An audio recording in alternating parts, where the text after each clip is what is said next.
The brain has difficulty separating large margins of past time when it comes to grouping information to be able to file it and remember it better. Mistakes as absurd as these are made. The dinosaur period is so long that there were species that never coexisted with others, which means that by the time the T-Rex was around, the Brontosaurus, for example, had not existed for 90 million years. And considering that the T-Rex existed about 70 million years ago, there is more time between the two of them than between us and the T-Rex. Another famous example is Cleopatra, which you might have already seen. Cleopatra lived closer to the moon landing than to the time when the Great Pyramids of Egypt were built. If she died around 30 before Christ, it is about 2050 years to the present, while by the time she was born, the last Great Pyramids have been built about 2100 years ago, while also mammoths were still roaming the earth. For her, those pyramids and his pharaohs, Cheops, Khafre and Mycerinus, were as mythical as she is for our time. Marilyn Monroe and Queen Elizabeth were born in the same year. This is a picture of them both 30 at the time.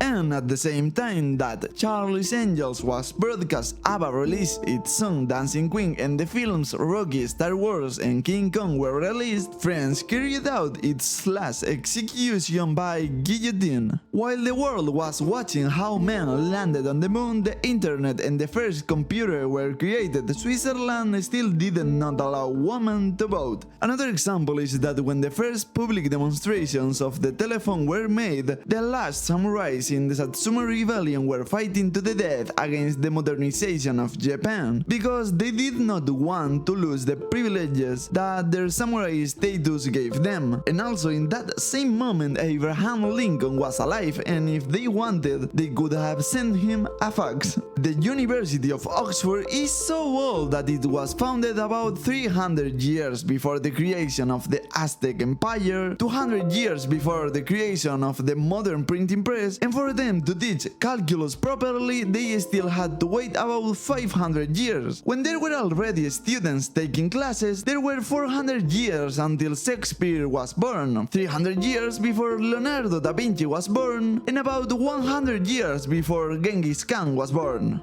And if you still don't think that you don't know how to manage time well, Eminem is already 51 years old. What the hell?